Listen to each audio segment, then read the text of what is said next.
I now welcome in here to the Door Report a very special guest here on episode number 25. His name is John Jenkins, the Hendersonville, Tennessee native, attended Station Camp High School, played 3 years at Vanderbilt. He was drafted in the 23rd overall pick in the 2012 NBA draft by the Atlanta Hawks, all-SEC first-team selection in 2010 and 2011. John, thanks for taking the time out of your day.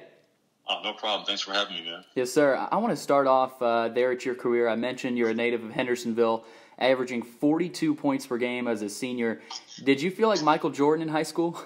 I don't know what I felt like, man. I was so much in the moment during that time. I get that question a lot, especially when people back home, they ask me what it was like. There wasn't much social media. I think we had maybe MySpace and maybe Facebook was just now coming on. So I wasn't really getting a lot of love from outside of my hometown. So my parents and my friends did a great job keeping me humble, and I never really got the big head about what I was doing. I was just kind of doing it and just going home and just eating with my friends and going to sleep. It was like it was another day for me. So I was blessed to have that, but I definitely felt good. I worked extremely hard every single day to produce for my team, and had unbelievable teammates, and obviously coaches as well to help me develop my game into the player I am today. But definitely in high school, I was a different player for sure. Yeah, I want to ask you now about kind of your road to Vanderbilt. I think a lot of people, may think it might have been, really easy for you. And, I've been kind of wondering the same thing. What was that like? When did you start getting looks from colleges, and how did you settle on Vandy? Very interesting. At first, I played very little AAU. My first AAU team, I think I joined when I was maybe 9th going into 10th. Okay. Or 8th going into 9th, one of those years. So I started very late for a typical guy, coming up playing basketball. I was playing little tournaments with my high school team, but nothing as far as EYBL wasn't a thing then. But I was playing very, very little AAU games. So actually, while I was playing with the high school team, a referee had came up to my dad and said, "Does he play anywhere AAU?" My dad said, "No, we just kind of play with the high school team." And he said, "Well, he needs to get on the AAU circuit to get seen by colleges and all that." My dad he's old school. He was like, if he's good enough, they'll find him. His mindset. And at the time, I guess that was what it was. But we kind of had to look elsewhere, and different teams had approached us before, and we didn't really look into it much. But my dad looked into it again just to see what it was all about. And I started with a team called Murfreesboro Stars, and it was actually Brandon Wright's team. Yep. Another Tennessee native, but I played on this younger team. And I played for a year or two with that team, and we actually played former Vanderbilt great Drew Maddox's AAU team. Oh, okay. The Tennessee Tigers, which was the best team in the state. They in their age and then the age above, so they played up a lot. And we played their team. I forgot what tournament it was. Maybe a local tournament in Tennessee or in Nashville, and I played really, really well. And Coach Maddox had reached out to my dad and asked if I'd be willing to play with them the following summer. And my dad already knew who Drew Maddox was, being at Good Pasture, and my dad grew up maybe 5 minutes away from Good Pasture, the high school. So he said, Drew Maddox is a great guy. I think you should definitely, check it out. So we went over there, and they had a game at Good Pasture, actually, and we went to go watch the game, and they were just beating teams by 50 and 40. It was ridiculous. Really, really good team. And so my dad was like, let's definitely do it. So I think from that point on, when I joined that team, it changed my whole recruiting process. I was playing high-level AAU tournaments with tons of college coaches there and scouts. And a guy on my team named Tavares Jefferson, he played football at Middle Tennessee State. I'm not sure if you know him or not. He was incredible point guard at our age. Really? I'm not sure if he's ever ranked in the country, but he should have been. He always dominated the best players whenever we played national tournaments.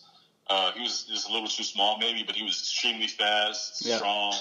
And Vanderbilt actually was recruiting him before they were recruiting me. So we never knew why my coach Drew Maddox was talking to me about it. It's like I wasn't a high recruit yet. I was probably about the same class as Tavares, mid-major, maybe a few high majors will come later. But he asked me one day, he's like, would you be willing to go to Vanderbilt one day or at least have them recruit you? I was like, of course. Like, why not? I'd gone to Vanderbilt basketball camps as a kid since I was maybe 12, maybe 10, 11 years old. So I was very familiar with the program. And he's like, I don't understand why they're not recruiting you yet. And I was like, I don't either, but I know Tavares is getting recruited by him, and I would love to have the same opportunity to, get to know him more. And so I remember maybe it was another week or two went by, and we played, I think it might have been Peach Jam, which is a huge tournament. Yep. Nike tournament. I think it still is. I remember Coach Stallings being there with Dan Muller, and I had another. We played Marcus Cousins, I think, when I had another good game. Yeah, it was a big time game. I mean, I think he was there. He was there the whole weekend, but I played a really good game. And we got to the hotel, and then Coach Maddox told me that they were gonna start recruiting me, and I started getting letters from them. And me being so close to home, that was very fun. But yeah, so a guy on my AAU team, Tavares Jefferson, who ended up being a good football player for MTSU, was getting recruited by them before I was. So it's a pretty cool story. How about that? That's awesome. I wanna move now. Let's stick with recruiting because you know it, John, from when you were in high school to now. The recruiting trail has changed so much. Let's fast forward yourself from high school. Say you're a junior in high school now.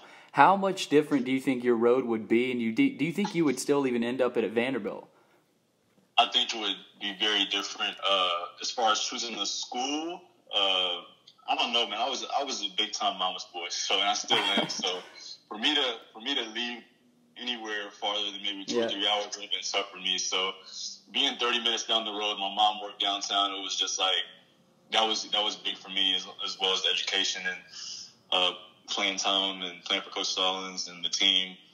It all played a big role, but I think that the way I'd be looked at I was still a 5-star, but I think I would have been like maybe a little bit ranked higher, and no telling what other schools would have came. But, I committed to Vanderbilt before, I think my junior year, so I committed earlier than most kids do now, and I wasn't going to be the one to renege on that and decommit, so I was pretty set. But I do think it might have been a little bit different as far as maybe hype or, more people know my name nationally. But I think I went to Vanderbilt or somewhere close to home.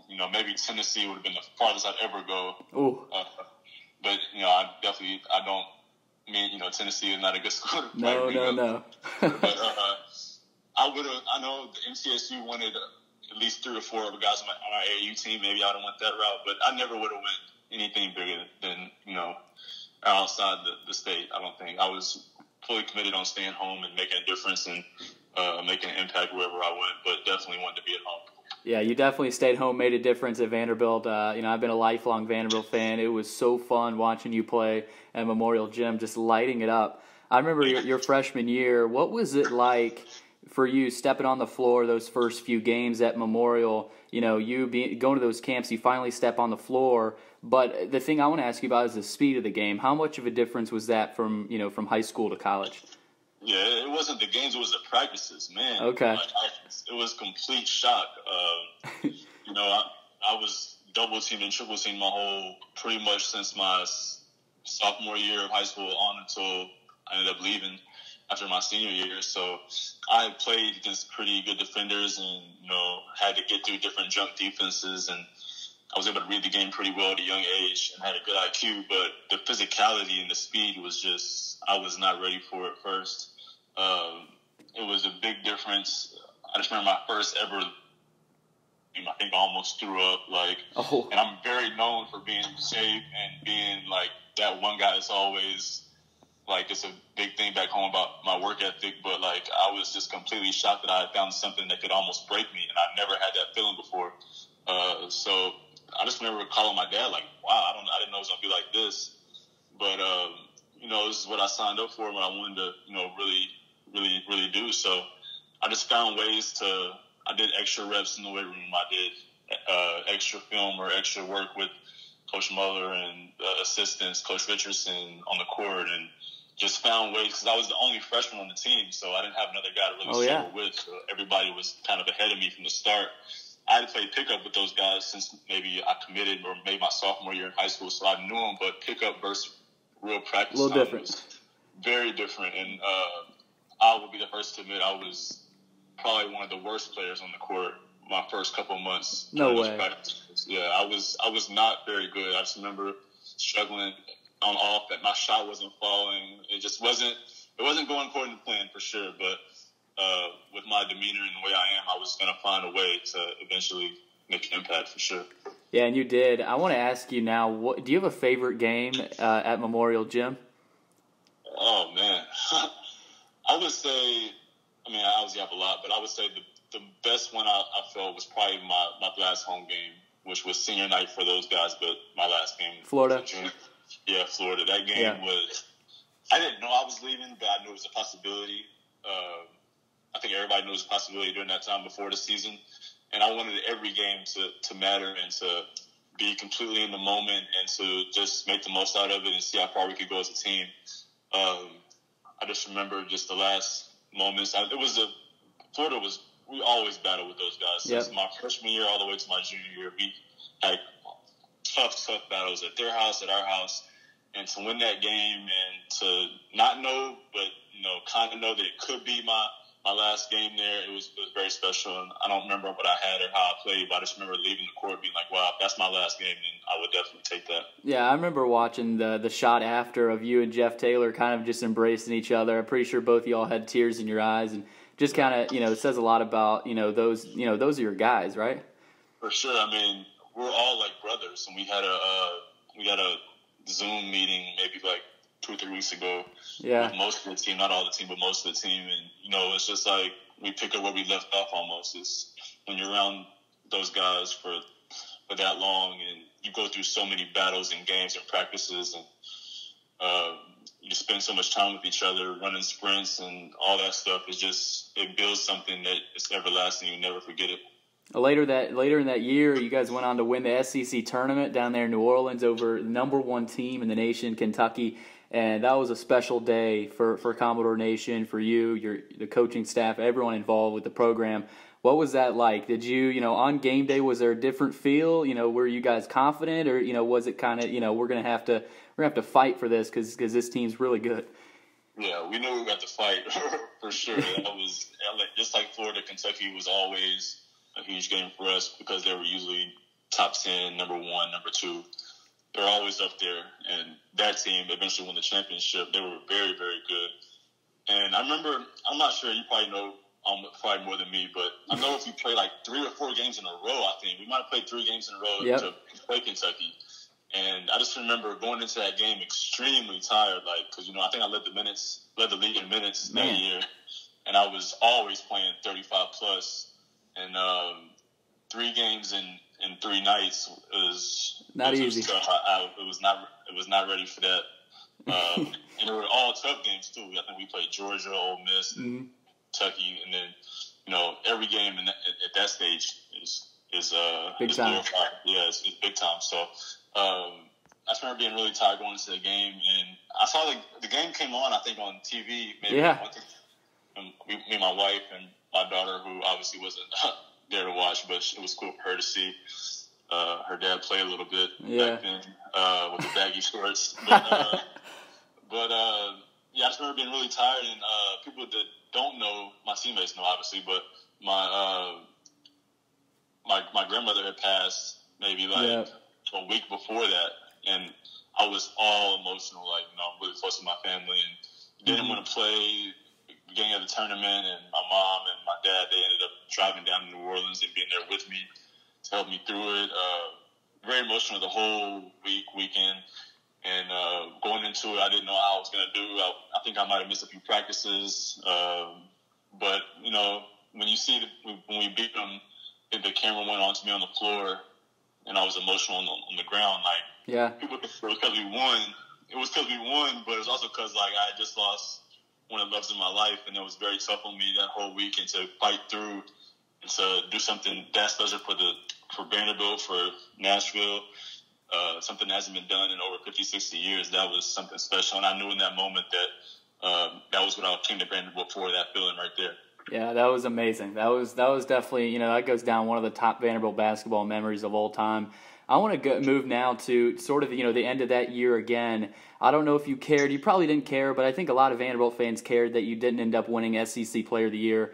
Chandler Parsons ended up taking it. We all believed you were the guy. You were our guy, but we thought you were the SEC's guy as well. Did that hit you at all, or did that not really affect you? Yeah, I'm a very quiet guy, but I'm a super competitor, and that still hurts me to this day. Really? Yeah. I didn't know that. Even to a certain extent, Anthony Davis, even though he was just outrageous, he was unbelievable. National Player of the Year, I believe. I just thought that we could have got co-MVP maybe. I was just super competitive. Squeeze it in. I just always thought that nobody ever, even from watching games back in the day, like when I was a kid, like it's like Vanderbilt never got the respect they deserved. Yeah. I know Shane got Player of the Year, and I think Derek might have got Player of the Year, but I just felt like we were always like the little brothers to everybody, and I didn't like that. No. So the reason I went to Vanderbilt is to kind of put that to an end, and maybe get some more respect for our organization and for our teams. I went there for a bunch of reasons, but that was one of them. And yeah, I was definitely hurt after that. I don't think I ever told my teammates I was, but my family knew that I was. I don't know what the rankings were, if they were ranked higher than us or what the records were, but I went into it like into the regular season knowing that I was going to get it. I just thought it was a matter of time before they announced it. And when they announced his name, I was hurt. But Chandler ended up being my teammate in Dallas, and he actually brought it up. One of the first times we hung out, he brought it up, and he laughed about it. It was almost like he knew that it could have been it could have been, okay. I could have got it. It could have went either way, and we laughed about it, so it was all good. And I'm really cool with Chandler now, so I wasn't mad at him. I was just kind of stunned, and I always felt that Vanderbilt always didn't get the benefit of the doubt in whatever it could be, football, basketball, baseball. Like, we just always feel like the underdogs, and that's okay, but I think at some points you got to give respect where it's due. Exactly. Commodore fans were all up in there. I remember, like you mentioned, Twitter was just beginning to be a thing. Can't imagine if that happened now. But I want to move now to you being drafted. You mentioned, playing with Chandler in Dallas. You started in Atlanta, pretty close by. What did that mean to you being drafted in the first round, 23rd overall, and to a place where your parents can drive down and see you pretty often? Yeah, that was incredible. I loved that. When I first got drafted by them, that's the last thing I was thinking about is it being that close. I was so happy just to be drafted, just to be in the NBA was cool to me. But once everything settled down, I realized, I'm only 3-4 hours away from home. This is great. My family can come. My dad helped move me in. My mom was here. My sister was always here. It was a lot of fun, man. I really enjoyed it. Just to be from Hendersonville, Tennessee, and to be named the first round draft pick, that does not happen. And I was completely aware of that how lucky and blessed that I was to be able to hear my name called. And just, it was no secret. People asked me, what did I do? And I'll say that I worked hard and I believed in myself. I had great people around me, great coaches, great teammates. And I just believed, man. And there's just more of the story. It was just that I wanted more than everybody else, during that time. Yeah, you get to Atlanta. You're in the NBA now. Your first game in the NBA. I asked about your first game at Vandy. What was that first game in the NBA like? Oh man, what was my first game? First game, I don't think I even got to play my first game until maybe December in the NBA. I think my first game that I scored in was against the Clippers in LA, and I remember coming in the locker room being very excited. And I remember Kyle Korver and Lou Williams were congratulating me. Yeah. Telling me first of many, and I just remember how good I felt to hear people that I grew up watching, just kind of be there for me and mentor me through my first years in the league. I was around so many good veteran players. I feel like I've been around so many good veteran players my whole entire career in the NBA, but especially Kyle Korver, Lou, Josh Smith, I had Sean Stevenson, I had Devin Harris, Dante Jones, Anthony Morrow, so many nice guys that helped me out along the way. I just remember, I think we might have got blown out, but I got to play garbage minutes and I scored, and they still, even though we lost, they still showed love to me. I thought that was pretty cool. Yeah, and then so you're in Atlanta, you get moved to Toronto, is that right? I went to Atlanta to Dallas to Phoenix. Okay, Dallas and then Phoenix. What were those transitions like? You know, a lot of guys in the NBA, you know, they've played on 8, 9 different teams. Are you a guy that, you know, enjoys that, or, you know, were the moves something that, you know, kind of nagged at you? I would say when I went to Dallas, I played 3 years in Atlanta, and I knew that my time was up there. They told me that before the season even started. So I knew that was my last year. The conference finals would be my last year. And so I knew going into it, it was going to be okay. And this before I had kids, too. So I wasn't really too upset about moving to another team. My wife we were just boyfriend and girlfriend at the time. So I wasn't really upset about moving as I would be now, because it's tough to families and school and all that. But I was just locked in on the next situation. I was really trying to make the most out of the Dallas situation. I went into it pretty much being on a training camp deal, and I ended up preseason leading. I was 5th in the NBA in scoring at like 20 points a game in preseason. I was playing point guard, a totally new position that I've always wanted to play, and my dad always wanted me to play. So I got to do that. Coach Carlisle put the ball in my hands, and he told me that to play in this league, I needed to be a combo guard at my size. So the time to show was now. And I never had a coach really kind of believe in my other aspects of my game like that. So I really didn't want to let him down. So when that happened, I felt really good about it. But like I told you before, I was behind a ton of great veteran guards in my career, and I was behind a lot more in Dallas as well with Devin Harris, Darren Williams, Wesley Matthews, J.J. Barea. Yep. One of my best friends, Justin Anderson, was a first-round draft pick. So it was tough for me to see minutes from the jump. I thought that the preseason success would help me out playing in the regular season, but in the NBA, it's not always about that. It's veterans sometimes have the upper hand on you, and you just have to pay your dues, and that's what I had to do. And I had to wait my turn, and I was waiting, and the next thing you know, we're in the playoff hunt, and they decided to waive me to bring in David Lee. They needed another big man to compete in the playoffs, so that was that in Dallas. And then, last year you got 2019, you signed a 2-year deal with the Knicks, correct? Correct, yes. And then, so you make your long journey back to the NBA. Obviously, being from Hendersonville, to be able to still be there is very impressive. What was it like, being in New York, and what was kind of the feel around you and kind of the state of your game? Yeah, it was very tough transition from, I went to Dallas, I went to Phoenix for a year and a half, and then after that, I had to go to the G League to kind of, I don't know if it was about prove myself again, but basically just to show that I was still the same guy that people had thought I was.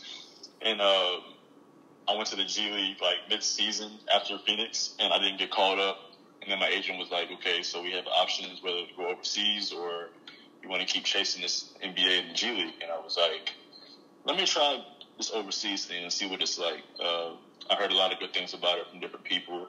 And I went to Spain, and that's where Luka Doncic was. It's the same year he was in Real Madrid. So I played in the same league as him.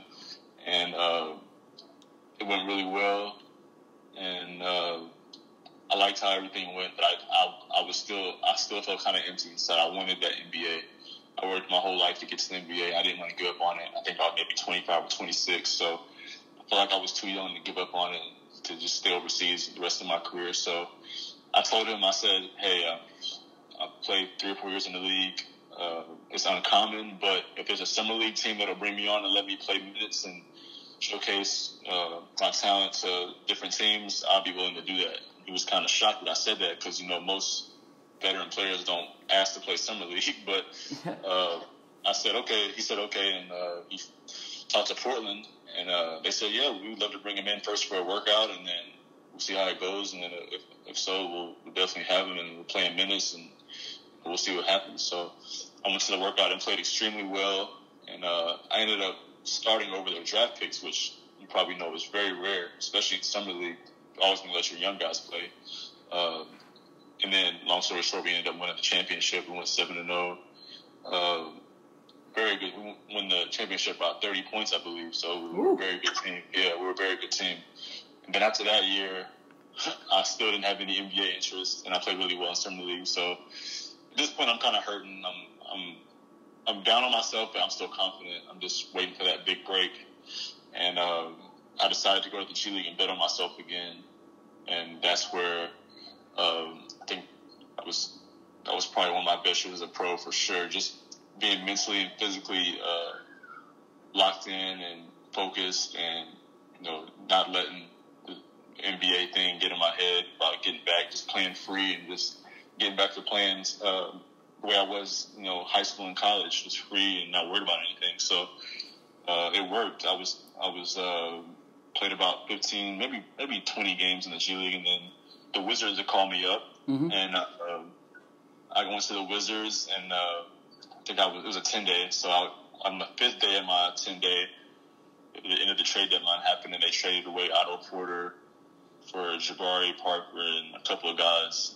And when they made the trade, they brought in too many guys and didn't let enough guys go, so I was the casualty of that, so they had to cut me. So after that, the Knicks had called my agent and said that we'll call him up for a 10-day before the All-Star break to see how he does. And so it's kind of like a 4-game or maybe a 3-game situation where I had to prove myself in 3 games before the All-Star break. And so, long story short, I played really well, and actually my best game, and probably the best memory of my NBA career to this date is the last day of my 10-day with the Knicks was Valentine's Day and against the Hawks in Atlanta. It was my daughter's first time seeing me play an NBA game, which was pretty special. And I had one of my best games in my career against the Hawks, my former team, which felt good. And then that kind of solidified my contract with the Knicks, and they kept me for the rest of the season. That's awesome. They're going to have to start calling you the journeyman John Jenkins, huh? Yeah. Unfortunately, I didn't come into the NBA thinking this would ever happen. I thought that I would catch a break at some point, and it hasn't happened yet. But the last thing I'm going to do is ever give up. Anybody that knows me knows I'm just going to continue to work, and I will be back for sure. I'm working on things right now to kind of change the narrative about my career and do different things in my game. Actually, tap back into the high school mentality and maybe start dunking a few people if I can. do something different just to let people know that I'm not the same old John, because I think in order to get back to the NBA at the age of 29, I have to do some things different. Yeah. I have to defend better. I have to maybe show more athleticism. I need to show that I can be a combo guard. I'm very self-aware of things I need to get better at, and I'm looking forward to showing that wherever I might be this upcoming season in order to get back.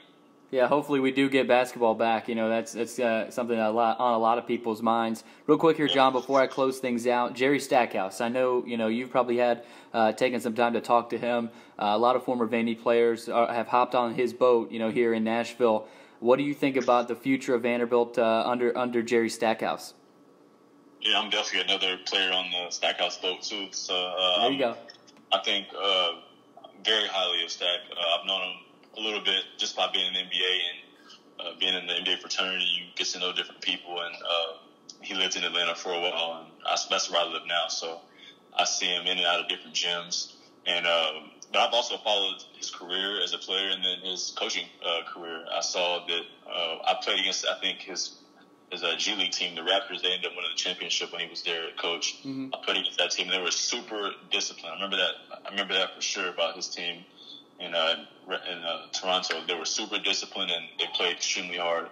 And I think that's what we'll see with our team in the next few years, how disciplined they are, and they're going to steal some games and they're going to win games. And I feel completely confident about him being our coach. And our fan base is a very smart fan base. They know when we get something good, and I think they see that with Stackhouse as well. Yeah, they see it, and the future of Memorial Magic, I think, is bright, as you would agree. John, thanks for taking the time today, and hopefully we can get this thing posted, and we'll get Commodore Nation excited about it. Definitely, I really enjoyed it, man. Thank you. Thank you, John. That was John Jenkins, 3-year starter at Vanderbilt, drafted 23rd overall to the Hawks. Great interview. You've been listening to episode 25 of The Door Report, presented by Alaco Hardwood Flooring.